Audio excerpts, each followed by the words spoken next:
Hey everybody, welcome back to the channel. Alright, and so today we're going to be taking a look at a quarter's worth of Wild Edible and Survival Skill of the Month.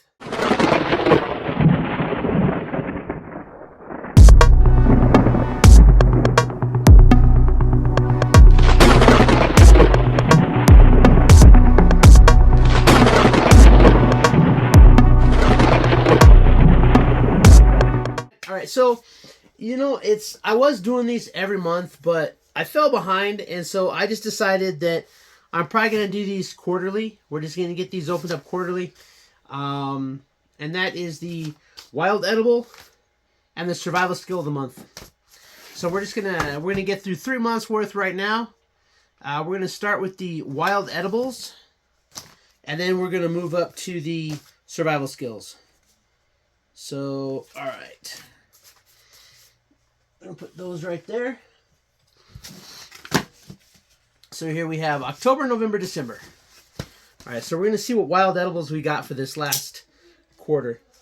I may do this way going forward, just because, you know, it's not really a whole lot to talk about, and just want to have maybe make one little bit longer video for them as opposed to 3 teeny tiny ones. But all right, so for the month of October, trash right there, we got the Cocklebur, Xanthium, Strumarium, Cocklebur, Clotbur, Rough Cocklebur.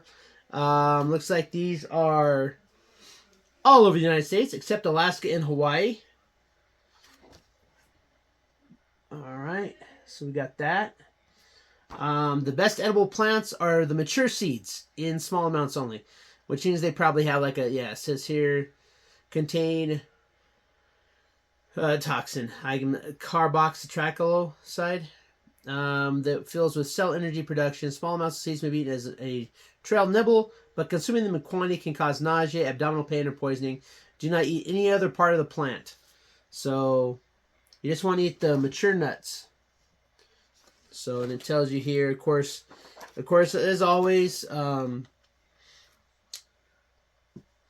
Creek does a good job of these photographs, so you can make sure you're identifying it correctly, as well as he gives you a good commentary about it, and he does give you Cocklebur seed trail mix, foraged and supplemented. So if you can find a whole bunch of seeds, I guess you can put a little bit extra in there, just so that you can fill that void if you're on the trail. So pretty good stuff. Small green to brown fruits of Cocklebur in October. So I don't know if I've seen it. I'm pretty sure I've seen these stupid thorns here, but I live in El Paso. Everything here has thorns and wants to stick you. So, but anyway, that's what we got for October. All right, so moving on to November. Let's just get into this, right? Just rip that sucker open. Oh, looks like we got one that's a little bit folded here. Even though it says do not fold, but that's all right because it happens. Okay, and then, all right, so here we got one that is in all 50 states. And I think I've seen some of these on the west side, but maybe not in our area per se, but I know that they are here, and that is the cattail. And cattail, Typha latifolia, broadleaf cattail, common cattail, bulrush, reed mace. Grows in shallow freshwater areas such as ponds, marshes, lake shores, slow-moving streams. I'm pretty sure I've seen some of these over near the Rio Grande trails, and there's like a stagnant pond over on the west side that is like a mosquito factory. But and of course, you've got like Creek's commentary. You do have, as always, these fantastic photographs to show you what you're looking for. And here it has harvest and preparation, as well as cattail corn on the cob. 4 green cattail flower heads, water for boiling, salt, butter, seasoned taste. Boil immature green cattail flowers heads for 10 to 15 minutes. Drain, season with salt and butter, and eat the soft edible part by scraping it with your teeth, just like corn on the cob. So, harvest tips. Shoots are best harvested early spring. Flower heads, best edible parts. Young shoots above and below waterline in spring. Green flower heads early summer. Pollen and rhizomes fall and winter. So you can pretty much eat the whole thing all year long. So that's pretty cool. Avoid harvesting from polluted water sources as cattails rarely absorb contaminants. Always clean and cook thoroughly. The mature leaf and fluff are not edible, but serve many bushcraft purposes. The iris flower, which has smaller shaped leaves, is poisonous, but the leaves do not grow in a circular pattern around the central stalk, and this plant lacks the classic cattail flower head. So again, you gotta know, you gotta make sure you know what you're looking for. So starchy insides of horizontal rhizomes. So some pretty good stuff there. Yeah, there you got your fantastic. And of course, you do have a recipe, which is always good stuff. All right, so cocklebur, cattail, and let's see what we got for this month in December. This is our new one. Yeah, last month's was a little bit rough. I don't know. It was rough shipment. I don't blame my mail. My mailman's really good, so yeah. I mean, he's so good. I think I got free magazines last week, day after my birthday, and I got a couple handgun magazines. I was like, my mailman likes me. No address, so I mean, you know, what can you do? All right, so the last one for this is Prairie Dock. It is nowhere near me, but that doesn't mean it's not near somewhere we might end up going. All right, obviously Prairie Dock, so it's probably over there in the Bible Belt prairies. Silphium terebinthinaceum, Prairie Dock, prairie rosenweed, aster family, native in Central and Eastern North America, especially out tall grass prairie regions of the Midwest. Yep. Commonly cooked like asparagus. Young flower stalks used sparingly. As all wild edibles, proper identification is essential. Prairie dock's huge leaves and tall stalks make it distinctive, but it grows alongside other Silphium species. Prairie dock is more than a prairie icon, realm, navigational scale, blah, blah, blah. No preparation on this one. Good commentary. Good identifying features. But, I guess you just cook it like asparagus is all it says. No recipe on this one. Kind of a disappointment. I do like getting those recipes. So, right, that's it for the last quarter. Cattail, cocklebur, and prairie dock. All right, so pretty cool. So we will go ahead and.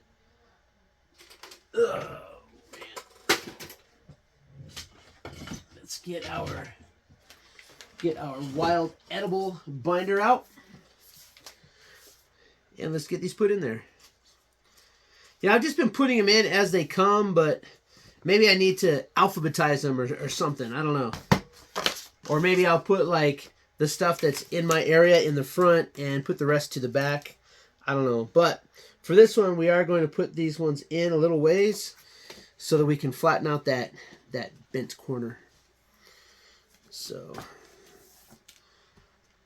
black mustard. Oh man, there's so many good wild edibles in the area. Oh, and right before the dandelion. How about that?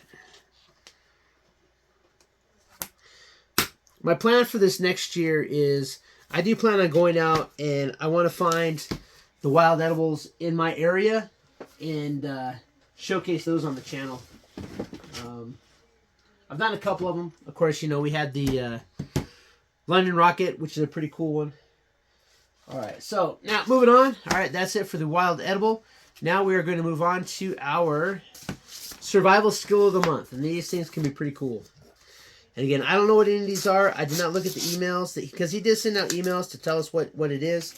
I do not look at the emails. I like to wait until they get here. Unless they don't get here, which I think happened one time. But, all right. Oh, nice. This is one that I do plan on putting use to the channel this year. How to make a survival backpack. So, this is something that I feel is a skill that I do want to showcase on the channel at some point in time. Because this is pretty much telling you how to make a frame backpack using sticks and a tarp. And I think that is a very important skill.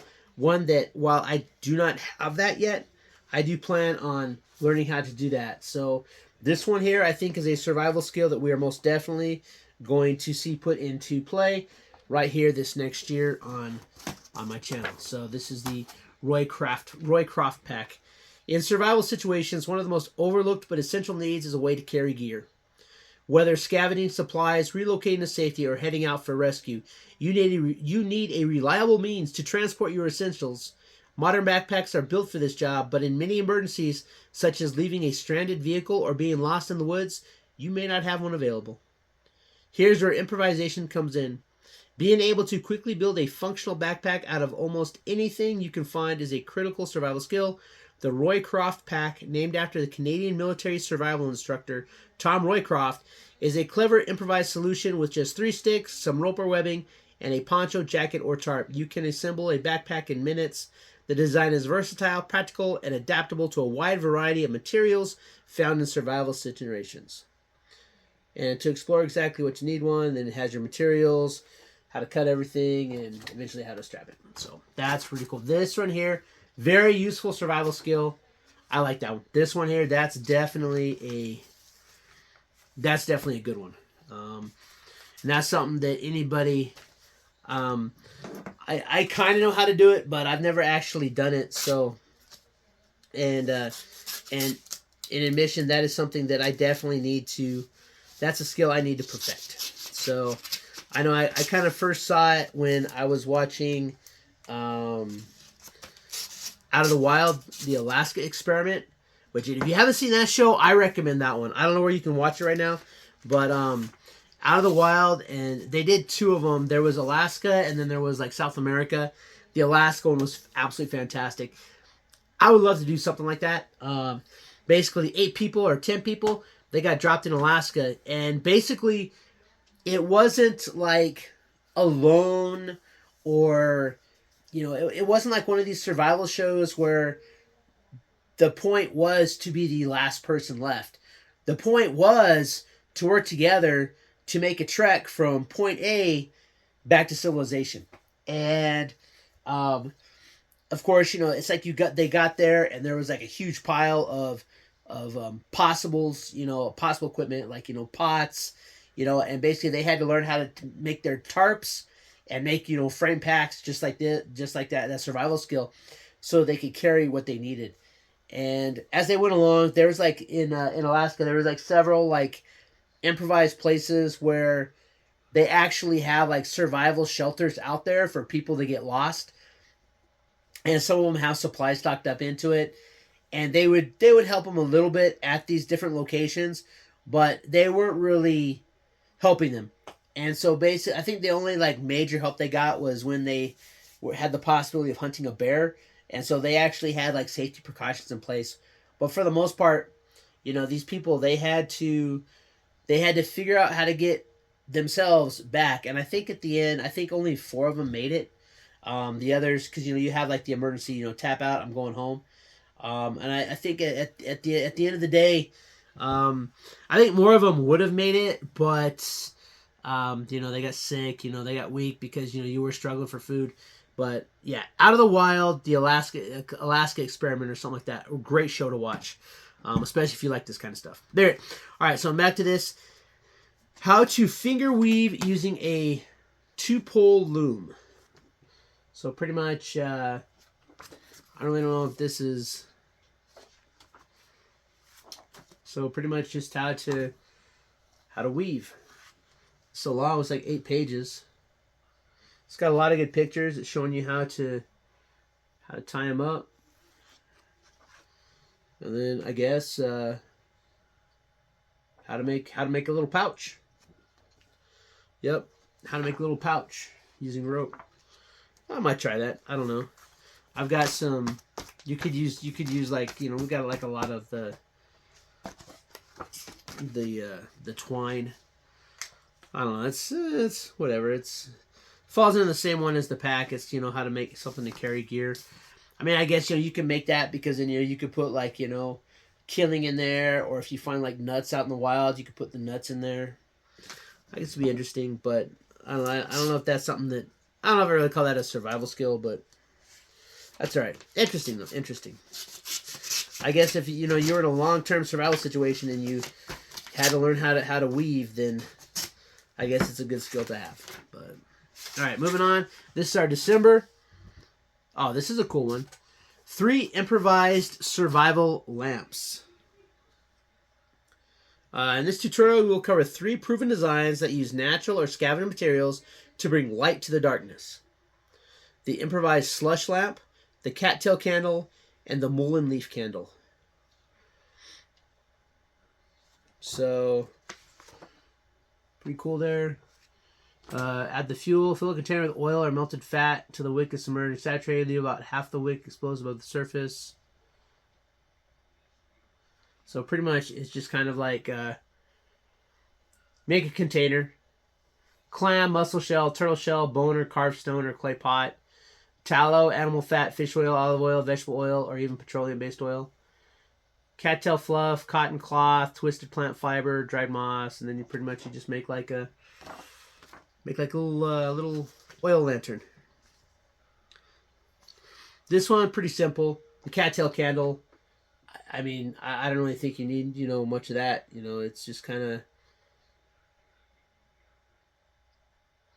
you're using the top of a cattail. So the last one is the mullein leaf candle, and we saw these when we were at Rio Doso. We saw these when my wife and I took a trip. We saw these plants, and I wonder what they were. And I guess it's like thick, fuzzy mullein leaves. Fresh leaves can be dried near a fire until leathery. Roll the flexible leaves and tie with natural fibers. Let them dry in place. Cool dry. Set by fire to dry. Blah, blah. Soak in melted fat. Shape and position. And then you light them. So you make like little candles.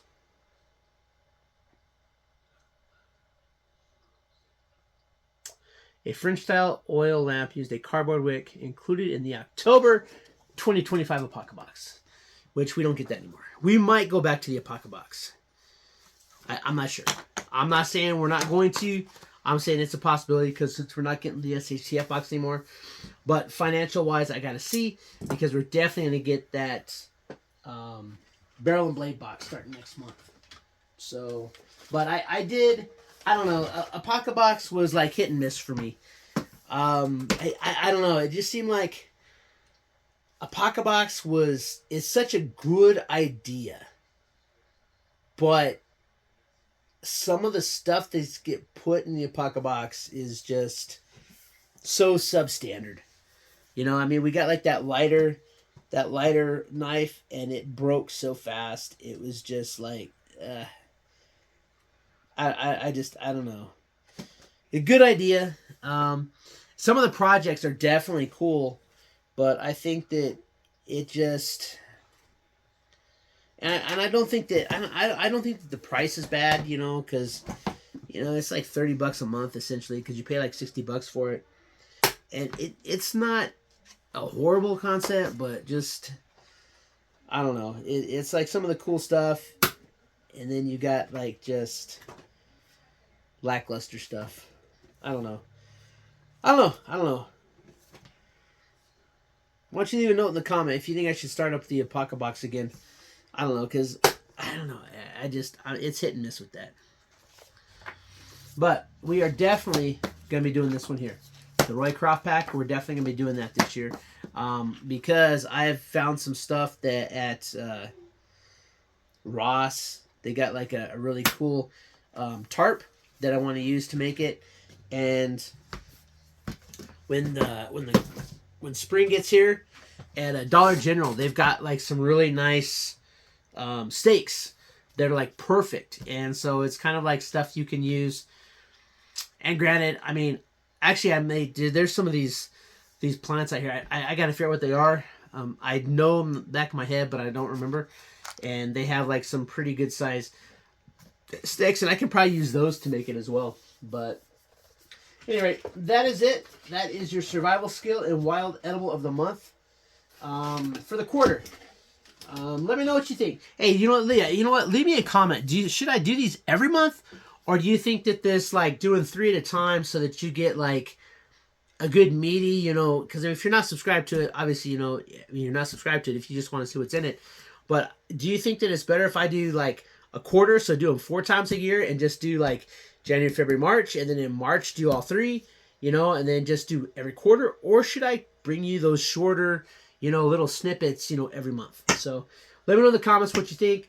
Hey, if you're already subscribed, please do me a favor, hit that thumbs up, leave me a comment.